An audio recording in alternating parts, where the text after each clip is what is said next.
Welcome to my channel.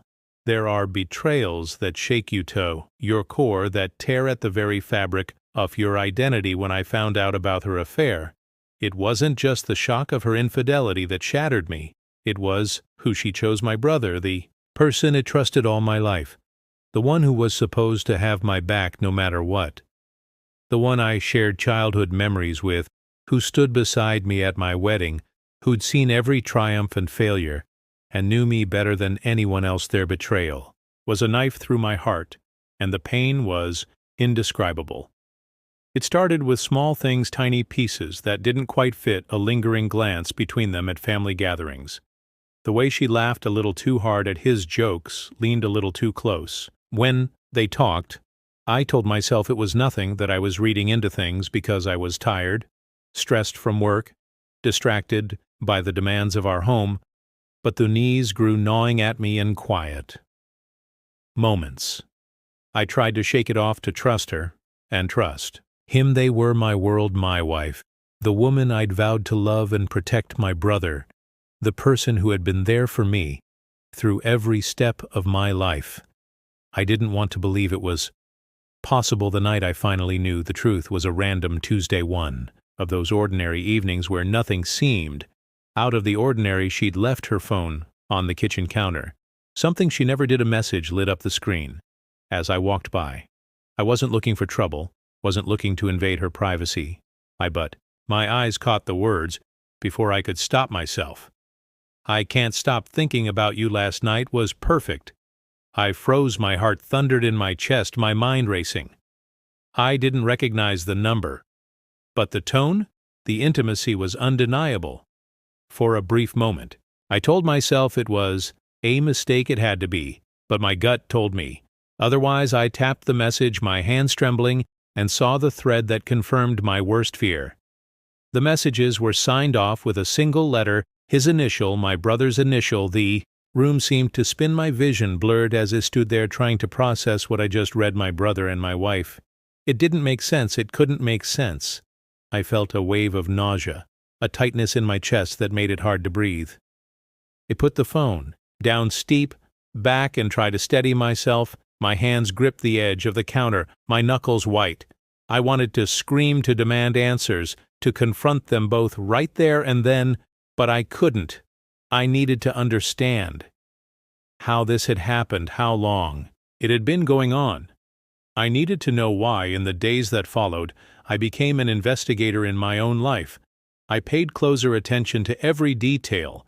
I noticed how she glanced at her phone more often, how she avoided certain topics when I brought them up. I started asking subtle questions about my brother's schedule, his work trips, his weekends. Her answers always felt rehearsed, too perfect, as if she had prepared for this. The pieces began to fall into place, and the picture they formed was one of complete betrayal. I didn't want to believe it. I didn't want to confront the reality that two of the people I loved most had betrayed me in the worst possible way. But I knew I couldn't look the other way. I couldn't pretend it wasn't happening. I needed proof, something undeniable, something they couldn't explain away. So I waited, biding my time, gathering every shred of evidence I could find. Each discovery felt like a fresh wound, but it also hardened my resolve.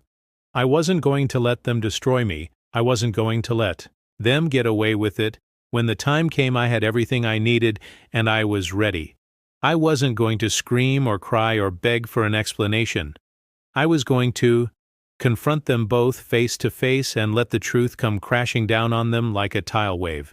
I was going to take back my life, no matter the cost. I arranged a family dinner, nothing too elaborate, just a gathering at our house. It wasn't unusual. We'd done this countless times before. She seemed relaxed about it, smiling as she prepared a dish in the kitchen, laughing as she set the table. My brother arrived on time, bringing a bottle of wine, acting as if everything was normal. And for a moment, it felt a flicker of doubt. Could they really be so brazen, so willing to sit at my table under my roof and keep this lie going? But then I saw it, a fleeting look between them, subtle but unmistakable. It was the kind of look that people don't give unless they share something deeper, something secret. My hands clenched into fists at my sides, but I kept my face neutral. This dinner wasn't just a meal, it was my stage, and I was going to use it once everyone was seated. I raised my glass a toast, I said, my voice calm and steady. They all looked at me, smiling expectantly. My wife, beside me, my brother across the table.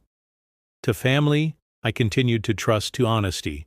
Elate the words hang in the air, watching, as confusion flickered across her face, then his. I could feel the tension rising, feel the weight of what I was about to do pressing down on me.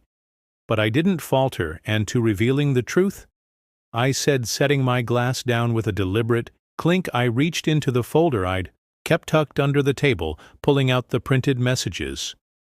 The photos, the evidence I'd gathered over the weeks, I placed them in the center of the table, watching as their smiles disappeared. "What is this?" she asked, her voice trembling. I looked at her, then at my brother. "You tell me," I said evenly. "Why don't you explain these messages? Or maybe you can tell me about the hotel, about the late nights. And the excuses. Go ahead. Tell me I'm wrong." Silence. The kind of silence that feels heavy, like a physical presence in the room. Her face turned pale, her mouth opening and closing as she searched for words. My brother looked down, his jaw clenched, refusing to meet my gaze. For the first time, they had no lies to hide behind, nor rehearsed answers. The truth was laid bare, and they couldn't deny it. She tried to speak, stammering out a weak apology. "It wasn't supposed to happen," she said, her voice barely a whisper. I didn't mean for it to." "Don't." I cut her off, my voice sharp. "Don't insult me with apologies. Don't act like this was some accident. You made a choice, both of you did." My brother finally looked up, his expression a mix of shame and anger. "It's not what you think," he said. "We didn't mean stop," I snapped. "You meant every word, every action. Don't stand there and pretend it just happened. You planned this, you lied to me. You both did." I stood, my chair scraping against the floor.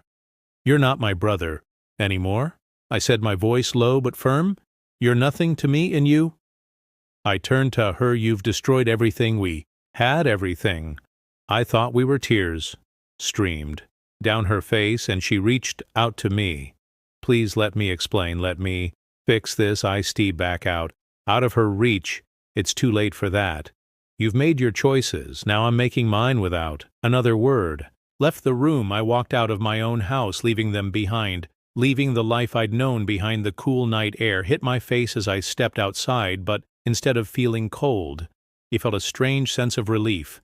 The truth was out. The lies were over, and while the pain would take time to fade, I knew I was finally free. In the days that followed, I set everything in motion. He filed for divorce, cut ties with my brother, and focused on rebuilding. It wasn't easy, and there were moments when the weight of it all felt unbearable. But with each step I felt stronger. I leaned on the support of close friends, sought out therapy, and slowly began to piece my life back together. I took up old hobbies, started traveling, and found joy in places I'd forgotten. I learned to trust again, cautiously at first, but eventually. With an open heart, I discovered that the betrayal, while devastating, didn't define me. It was something that happened, something I survived, and something I grew beyond. In time, I found happiness. Again, not because I forgave them, but because I forgave myself for staying blind so long, for trusting people who didn't deserve it. I let go of the anger, not for their sake, but for mine. I moved forward stronger, wiser, and ready for a future they would never be part of. They thought they had broken me. They thought their betrayal would leave me shattered, but they were wrong. I rebuilt my life without them, and I'm better for it.